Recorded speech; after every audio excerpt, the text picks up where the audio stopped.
Uma alegria poder, digamos que iniciar, né, o fórum, as atividades do fórum, por acolher esse momento de conversa, que a gente chamou aqui 3 convidados muito especiais para nos auxiliar a trazer a intencionalidade, para alcançar o nosso objetivo desse fórum, que é trazer um pouco da importância dos registros da praxis na educação, especialmente da praxis da orientação educacional, o quanto que a gente vem realizando ações que transformam o mundo, a cada dia, a cada conversa, a cada gesto, a cada olhar, a cada encaminhamento, né, a cada articulação de rede que a gente faz, e da relevância da gente poder registrar isso, documentar, que a gente possa gerar estudos, possam gerar documentos que vão demarcando a relevância de um determinado fazer, né?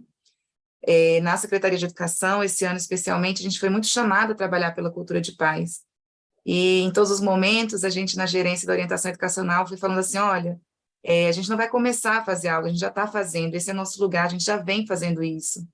E a gente foi nesse trabalho de ressignificar, né? Então, a gente chega no 12º Fórum da Orientação Educacional, com essa bandeira que somos orientação educacional pela cultura de paz, ou seja, tentando desconstituir uma cultura de violência que estamos todos imersos. E aí, para dar esse sentido já estamos fazendo isso, vamos registrar, vamos estudar, vamos, né, demarcar nosso território, a ideia dessa conversa com 3 pessoas que têm um lugar muito especial nesse contato com publicações, com escritos da orientação educacional. Né, Mari? Bem-vinda nessa recepção, nesse anfitriar dessa conversa. Bom dia a todos e todas. Então, estou muito feliz de estar aqui entre pessoas tão queridas, tão especiais. E me alongar muito, queria já trazer, então, esses convidados para falarem um pouquinho sobre eles, antes de mais nada. E aí a gente começa com eles se apresentando, quem são vocês e por que vocês contribuem para uma conversa sobre publicações na área da orientação educacional. Manuelita, bom dia, bem-vinda. Bom dia, muito obrigada pelo convite, me sinto muito honrada representando aqui a diretoria colegiada da Associação dos Orientadores Educacionais do Rio Grande do Sul, e esse é o meu espaço de fala, como diretora de publicação, então, desde 2014, né, eu estou como diretora de publicação da AUERDS, e esse é o meu espaço de fala, apaixonada pelo trabalho, pela história da orientação educacional, construída por muitas mãos, muitos corações, né? E muita luta também.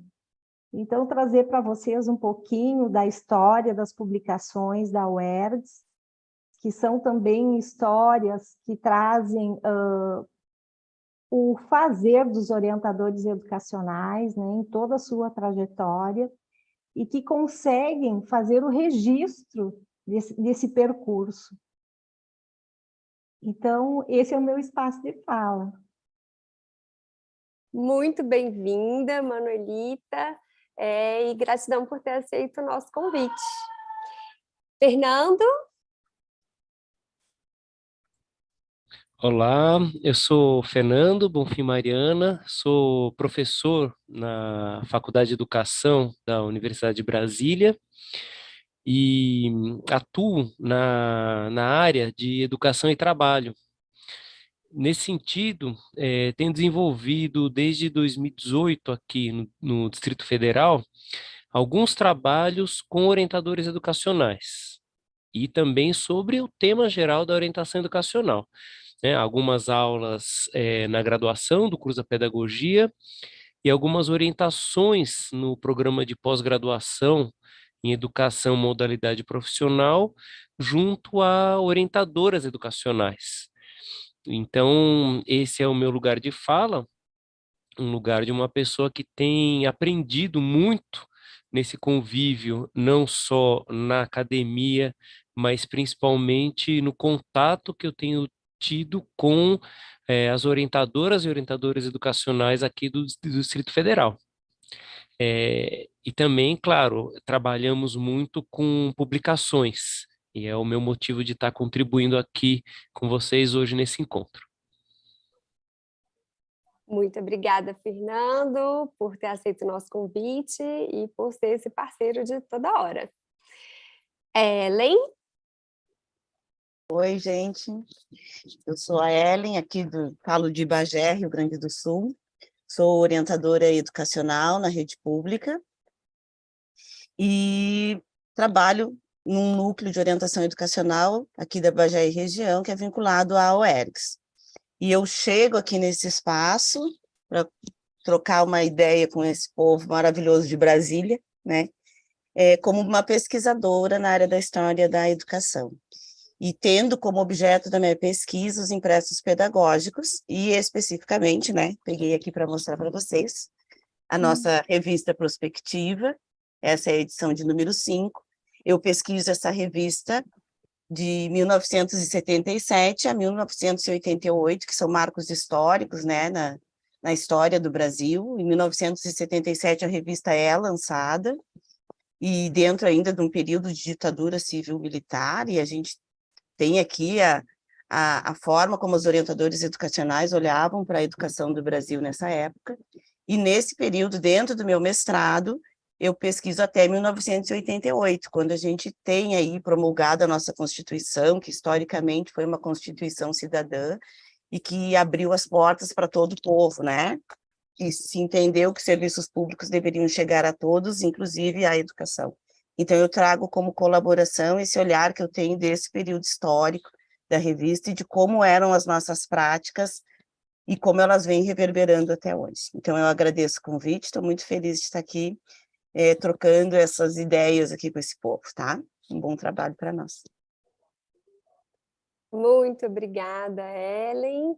E esse é o comecinho, então, da nossa conversa, que é uma conversa que vai fluir aí em relação, então, a publicações na área de orientação educacional.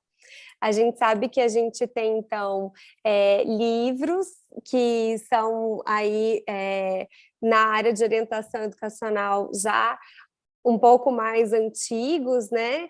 E temos essas publicações que estão aí, a Prospectiva, como a Ellen e a Manuelita já trouxeram, já começaram a falar um pouquinho, a gente vai querer se aprofundar um pouquinho mais, e a gente traz esse ano duas grandes novidades aqui do DF para contribuir para esse rol de publicações na área de orientação educacional.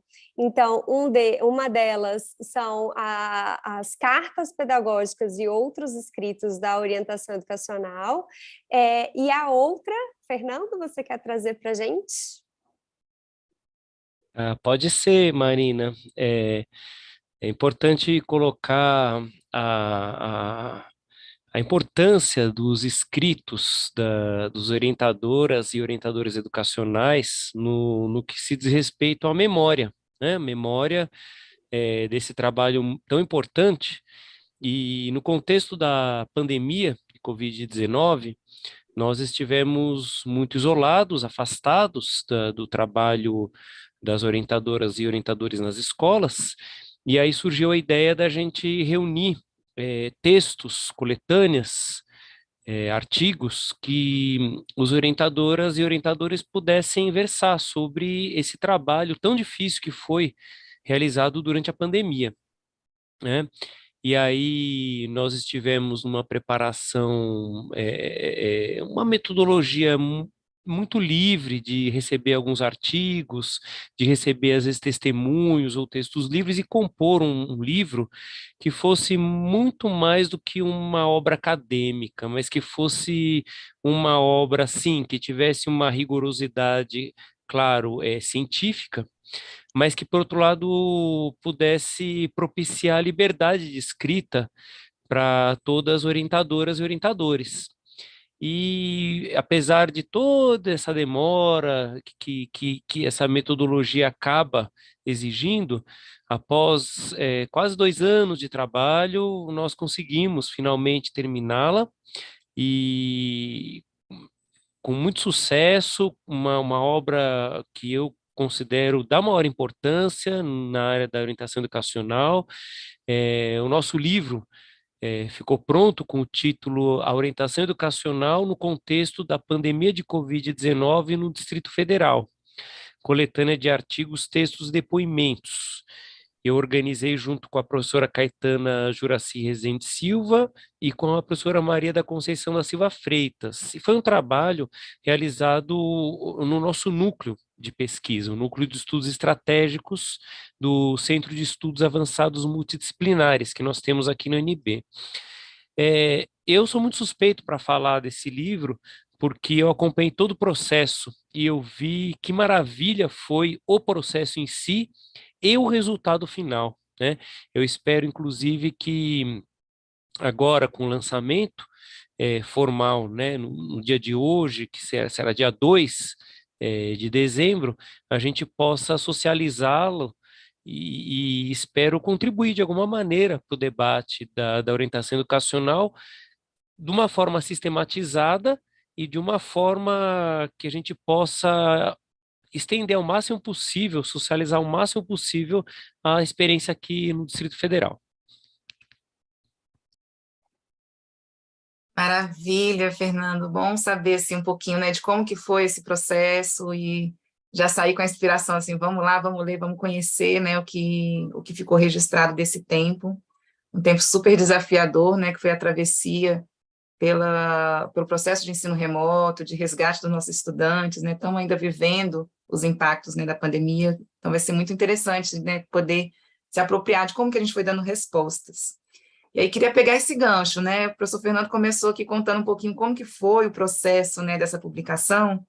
Manuelita, quando a gente estava aqui nos bastidores, você começou a contar para a gente, né, quem foram as pessoas importantes para a prospectiva existir, como que é esse processo, a Ellen também já deu uma pitadinha, né, conta para a gente um pouquinho como que você, em que momento, né, você recebeu essa honra, né, essa responsabilidade que é cuidar da prospectiva e qual é a história que vem antes de você, quem veio antes, como que se dá essa revista, conta aí o que você quiser contar para a gente.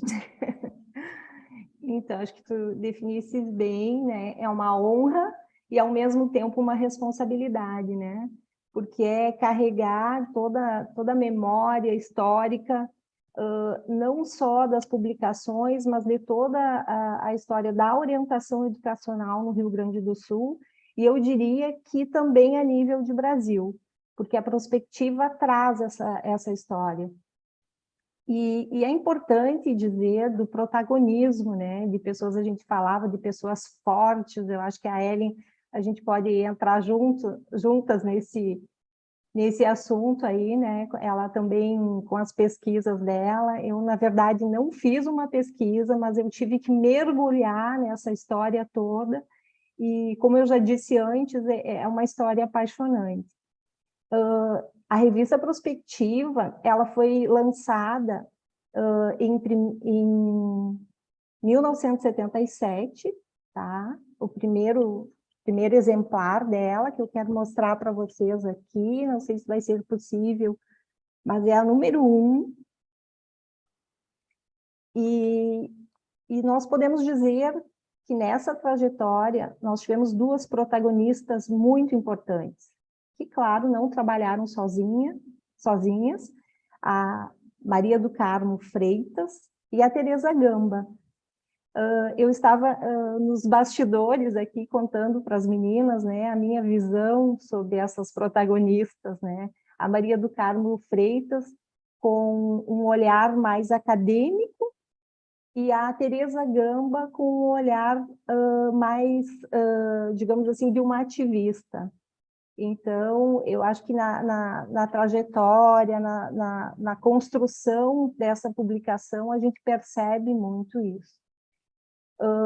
Então, dentro dessa trajetória, a gente pode contar também que ela não surgiu assim, simplesmente da ideia dessas duas protagonistas, mas elas tiveram o cuidado de fazer uma pesquisa, né, pelo método Survey, em 1976. A UERGS, então, já tinha sido fundada em 68, a gente teria que contar toda a história, né, que é uma história longa aí, Mas em 76, então, elas fazem uma pesquisa com os orientadores educacionais do Rio Grande do Sul. Na época, a UERGS já contava com 3 núcleos no interior do estado, e em torno de 734, se eu não estou enganada, sócios. E fez essa pesquisa, então, perguntando quais seriam as necessidades dos orientadores, o que eles entendiam que seria preciso, né, naquele momento ali, para auxiliar no seu trabalho. E aí surge, então, a questão das publicações. Eu gostaria de passar para a Ellen, porque para não ficar sozinha aqui contando essa história, eu acho que ela pode me auxiliar muito. Pode ser, Ellen? Vamos Claro que juntas? sim. Vamos juntas, então. A Manuelita foi até ali, então, ponto em que se faz a pesquisa e os associados dizem, né, que precisavam desse material, que um material onde circulassem as suas produções, os seus trabalhos, onde as informações sobre a orientação educacional no Brasil circulassem entre todos. E a ideia era de que a orientação educacional fosse validada e reconhecida e valorizada a nível nacional. Então, nunca foi uma ideia bairrista, né? Vamos pensar em divulgar nosso trabalho no Rio Grande do Sul. Não, essas meninas da UERGS, eu digo meninas porque a maioria eram mulheres, elas têm esse contato com todo o Brasil, os congressos eram muito grandes, aconteciam muitos em Brasília, né? Eram eventos muito grandes e que se pensava assim, eles têm que reverberar. Então surge a revista.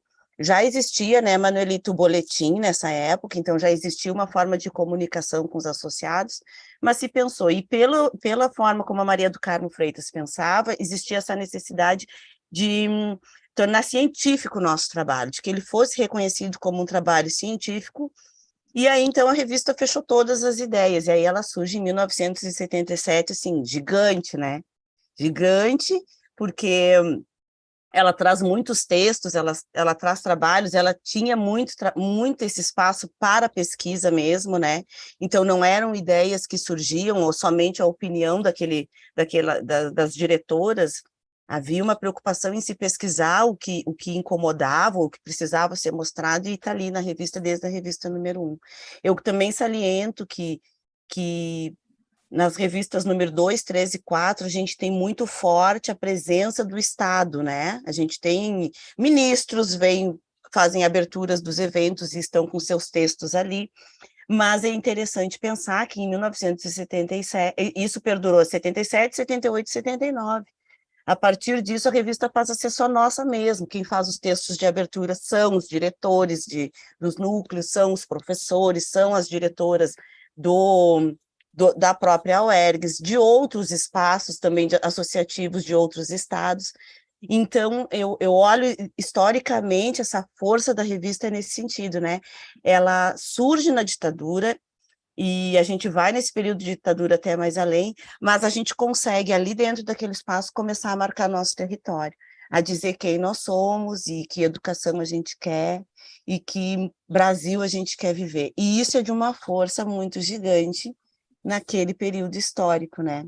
Onde o silenciamento era, era a tônica do processo todo. É preciso...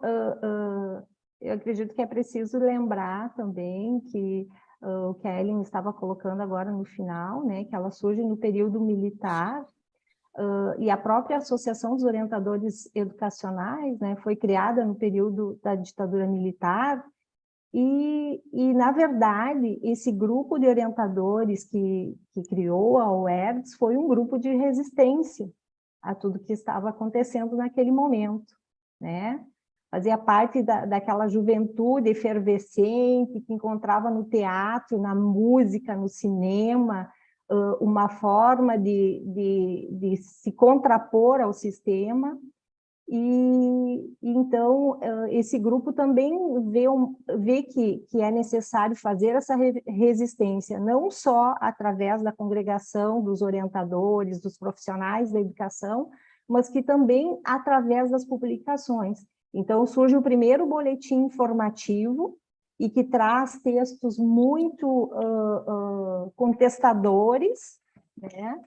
Que eles surgem em 1968. Eu tenho alguns exemplares aqui bem antigos. Ele surge primeiro como boletim informativo, depois o nome passa a ser prenúncio, né? Que o próprio nome já tem aí algo que nos diz a que veio. E então, depois, o prenúncio já não dava mais conta do conteúdo, né? E elas começaram a perceber isso também. E aí, então, também em todas essas questões da pesquisa e o momento histórico também pedia que tivéssemos uma publicação que compartilhasse essas reflexões, não é? E nos conta Teresa Gamba que o sistema de segurança nacional, né, então eu precisava encaminhar os textos para censura, né, eles precisavam avaliar os textos que seriam publicados, e elas, na sua ousadia, elas mandavam alguns textos para censura, eram aprovados, mas na hora de publicar, elas publicaram outros. Então, elas tiveram essa ousadia. Isso aconteceu. E são histórias, assim, muito importantes e interessantes, e eu diria, assim, que a contribuição dos orientadores educacionais nessa virada, né, de sistema foi muito grande. E a revista Prospectiva registra isso, registra essa história, registra esses momentos e essa ousadia, essa capacidade, assim, ó, dos orientadores de ter uma visão ampla, né, do seu trabalho, de não ficar naquele lugar de adaptação, de servir a um sistema que estava posto, não, de ir além, de buscar, de refletir toda a questão histórica que estava acontecendo naquele momento, né, na própria educação, e se questionar: a que viemos? A quem servimos? Né? Então, a revista Prospectiva, ela traz toda essa história, e eu, como eu já disse, né, isso me encanta, né? Encanta, e é essa responsabilidade que nós temos aí, de continuar, né, nessa trajetória, organizando e persistindo nessa publicação. Interessante, né, a gente poder entrar em contato com a história. Eu sou fascinada por história desde sempre. Então, fico querendo saber mais, escutar mais, e ao mesmo tempo ser cuidadosa em deixar a inspiração para a galera ir buscar, né? Ir buscar a revista, porque tem como acessar, né, digitalmente. Acho que você traz um ponto da história lá para trás, né? Olha como que a orientação educacional se organizou, se posicionou, se escreveu no tempo. O professor Fernando falou assim: olha, a gente acabou de ver um grande desafio, a gente está aqui se inscrevendo no tempo de novo para não nos apagarem da história, né? Não correr esse risco. Então, eu queria dar um espaço para Ellen trazer um pouquinho assim, ela como pesquisadora no campo, né, da história da educação. Como que está sendo essas descobertas? O que você deixaria também, já puxando um pouquinho o fio para a gente fazer o enlace dessa conversa de hoje? Que inspiração, sabe, seus estudos têm gerado para a gente continuar escrevendo nosso tempo, de olhar para trás, para aprender com o passado, mas para a gente poder escrever um presente e um futuro, né? Por meio da orientação educacional, impactando a educação e a sociedade como um todo. Mi, só para contribuir aí na sua reflexão, porque justamente eu pensei a mesma coisa que você, né? Ouvindo as meninas falarem do contexto, né? E ouvindo o professor Fernando falando de outro contexto, né? E de como isso impactou nos escritos, né? E, ao mesmo tempo, a gente, estudando a história da orientação educacional, a gente sabe como isso também impactou na nossa própria identidade, né? Então, assim, contextualizar também como a identidade da orientação educacional foi, né, se modificando, né, ao longo da história, né, diante dos diferentes contextos, e como a gente hoje tem uma identidade que é totalmente diferente do que era lá nos anos 70, né?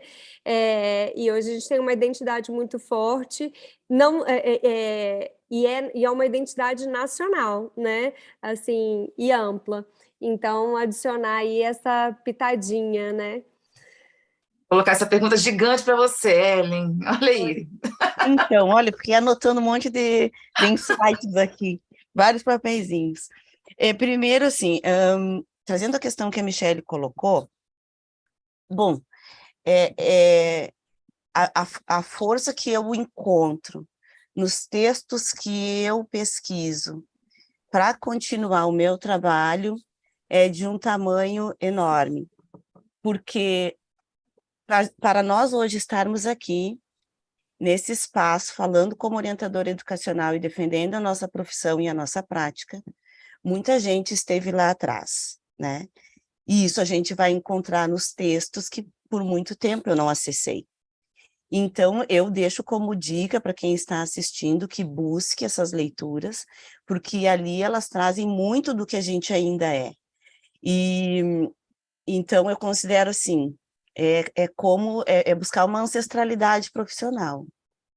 É ir lá e entender o que se pensou para nós, o que se pensou da educação pública no Brasil. E aí eu também já pego um ganchinho, assim, apesar de eu fazer outra observação depois para a Michelle, da fala da Marina, quando ela traz a nossa identidade, se nós não somos os mesmos. Se eu continuo defendendo essa escola pública para todos, se eu continuo defendendo que todos têm direito a uma vida digna, eu ainda tenho os mesmos pensamentos que as orientadoras educacionais do Rio Grande do Sul tinham em 1966, quando criaram a associação. Se eu ainda defendo o direito de todos, de todas e de todes, eu ainda sou aquela orientadora de 1966. E isso é muito forte, né? Isso é muito forte. Mas eu faço também uma linha de tempo breve, assim, de pensar em nós, orientadores educacionais, enquanto profissionais.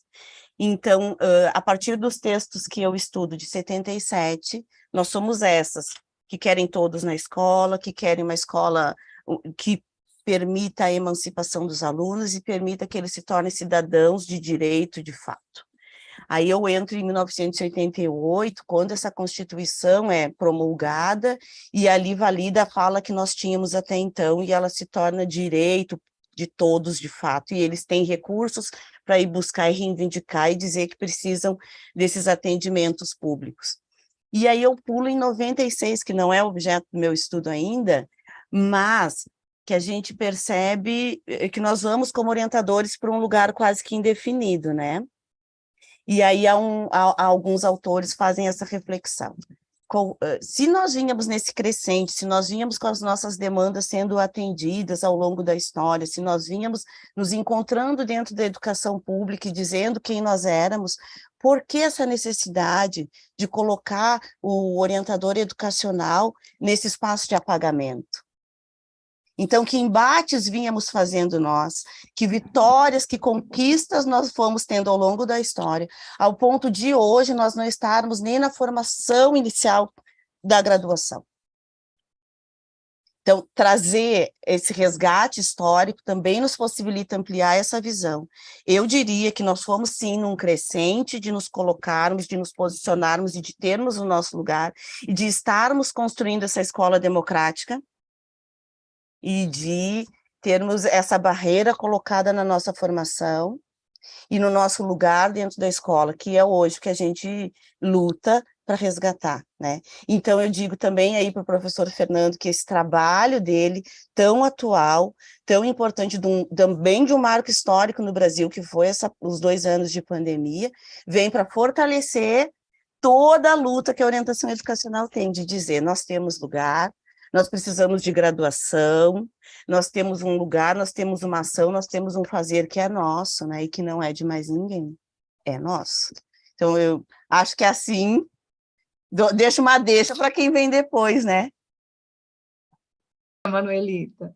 Eu só quero chamar a atenção nessa última fala da Ellen, porque nós também trabalhamos com uma pesquisa que será publicada agora na próxima edição, na edição de número 43, que sairá agora em dezembro, e que traz dados muito como é que eu vou dizer, muito concretos de que a orientação educacional, ela assumiu algumas ações, mesmo antes das políticas públicas entrarem entende? Em ação, com certeza. Isso. E isso está muito evidente. Eu acho que essa questão deve provavelmente aparecer também nos artigos aí desta publicação maravilhosa, que eu já estou louca para ler aí. Está chegando para todo mundo hoje, né, o livro, para poder acessar, ler, debater.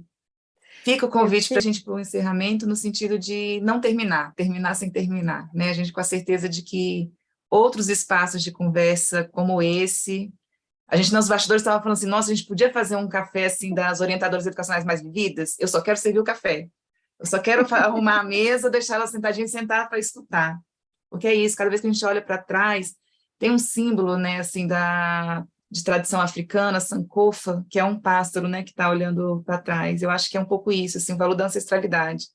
A gente está fechando novembro, nesse momento da gravação, né, que é um mês também muito importante de demarcação da consciência negra, da importância, né, das pessoas pretas na construção da nossa história. Eu acho que esse valor da ancestralidade ficou muito forte na conversa de hoje. Eu quero deixar isso como meu adeus na conversa de hoje, assim, convidar vocês também para umas palavrinhas finais e que as pessoas consigam curtir ainda mais o fórum e sair instigadas a sair do fórum para ler a revista, ler o livro e, principalmente, para a gente conseguir escrevendo a história na nossa ação e nos nossos registros.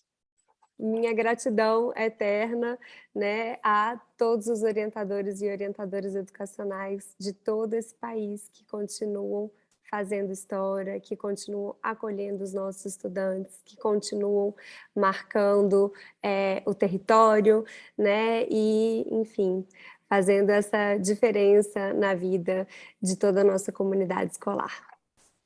E um beijo especial a todos vocês três que aceitaram o nosso convite e fizeram essa manhã ainda mais gostosa e ainda mais significativa. Obrigada. Marina, te agradeço as palavras, também agradeço a oportunidade de estar aqui com a Michele, com a Manuelita, com a Ellen, é realmente uma honra estar aqui e poder contribuir. Então, eu só vou colocar finalmente algumas palavras para terminar esse encontro, mas frisar algo muito importante. A leitura é um ato de resistência, é um ato de luta social. A escrita da memória é um ato de resistência, é um ato de luta social. Essas contribuições das revistas da orientação educacional são fundamentais para a vida, para o sonho, para a gente poder transformar a sociedade. Não é pouca coisa, gente. No momento que a gente se coloca no ato de escrever, no ato de ler, em especial dentro de critérios da ciência que sejam emancipatórios, a gente consegue superar as mentiras, a gente consegue superar os mitos, a gente consegue superar aquilo que desumaniza a sociedade e que não vai a favor da cultura de paz que a gente tanto cultiva entre todos os que contribuem com a orientação educacional. Então, falar de cultura de paz é falar de uma escrita, é falar de uma leitura, é falar de uma reverência ao pensamento científico, aquele que busca a verdade, aquele que busca a humanização da sociedade. E esse momento aqui desse fórum e esse momento de encontro com vocês, para mim é esse o significado. É compartilhar desses pressupostos com muita humildade, com muita busca, né? Mas que a gente possa, junto nessa nossa união, procurar algo mais, que seja justamente essa emancipação social que a gente tanto sonha. E uma coisa que os orientadores e orientadoras educacionais têm me ensinado nesse tempo é que são sonhadores, são sonhadoras, são guerreiros, são guerreiras, são lutadoras, né? É isso, gente. Gratidão por estar aqui com vocês. Bom, eu quero dizer que eu não acho que seja uma despedida, é um até breve. Agradecer, né, em nome da diretoria, né, esse momento, né, super importante, agradável e necessário também, né, para que a gente mantenha viva. No nosso último seminário a gente falou sobre isso, a Rosângela colocou muito bem, a orientação educacional continua viva. E eu acrescentei, e avança. Eu acho que é nesse sentido. Eu acho que essa publicação aí que vocês organizaram, né, que estão lançando, é um avanço. E é nesse sentido, assim, eu dizer para vocês parabéns, parabéns pelo evento, parabéns pelo trabalho de cada um e cada uma de vocês nas escolas, na gerência, né? O trabalho de cada um e de cada uma é a prova de que realmente a orientação educacional está viva. Viva e atuante. Eu quero terminar com a frase de uma das protagonistas da revista Prospectiva, da Maria do Carmo Freitas. O orientador educacional não é paciente. A ação é que personaliza a orientação educacional. Neste processo, em que o orientador identifica-se como profissional, é imprescindível a autonomia, a criatividade, o discernimento, a perspicácia, o espírito crítico e inovador, a segurança e, acima de tudo, ser um pesquisador. E fica o convite para a escrita de vocês, em todos os espaços abertos para isso. Muito obrigada. Obrigada. E Ellen, deixo a você as palavras finais para a gente encerrar esse momento. E gratidão mais uma vez por terem aceitado estar aqui com a gente. Tenho certeza que esse recadinho vai chegar no coração dos nossos colegas de forma bem especial. Eu agradeço o convite, né? É uma manhã muito boa, uma manhã que fortalece as nossas convicções, né? Já me inspira para seguir mais uma parte do meu trabalho hoje. Trazendo um pouquinho do que a Michelle falou da força desse mês de novembro, né? Que tem em função da data da consciência negra. Eu li hoje de manhã um provérbio africano e vou trazer aqui. Até que os leões contem as suas próprias histórias, os caçadores serão sempre os heróis das narrativas de caça. Então, nós, orientadores educacionais, temos esse poder de contar quem nós somos e o que nós fizemos, né? O convite para uma publicação deve ser sempre olhado com esse olhar de carinho e de comprometimento. Somos nós que temos que escrever a nossa história.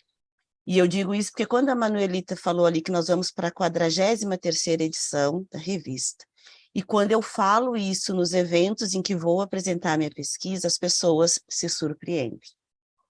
Porque para muitos a orientação educacional não existe mais. E eu sei, por exemplo, que aí no DF vocês passam de 1000. Então são mais de 1000 histórias a serem contadas e reverberarem para todo sempre. Então é nosso dever, é nosso compromisso contar quem nós somos, o que nós fizemos e que educação a gente quer. Para que, eu trouxe um trecho do PPP lá da UERGS, que eu acho um trecho muito bonito. Porque queremos uma sociedade politicamente democrática, socialmente solidária, economicamente justa, culturalmente plural e ecologicamente equilibrada. E quem tem que dizer como nós contribuímos para a construção dessa sociedade somos nós.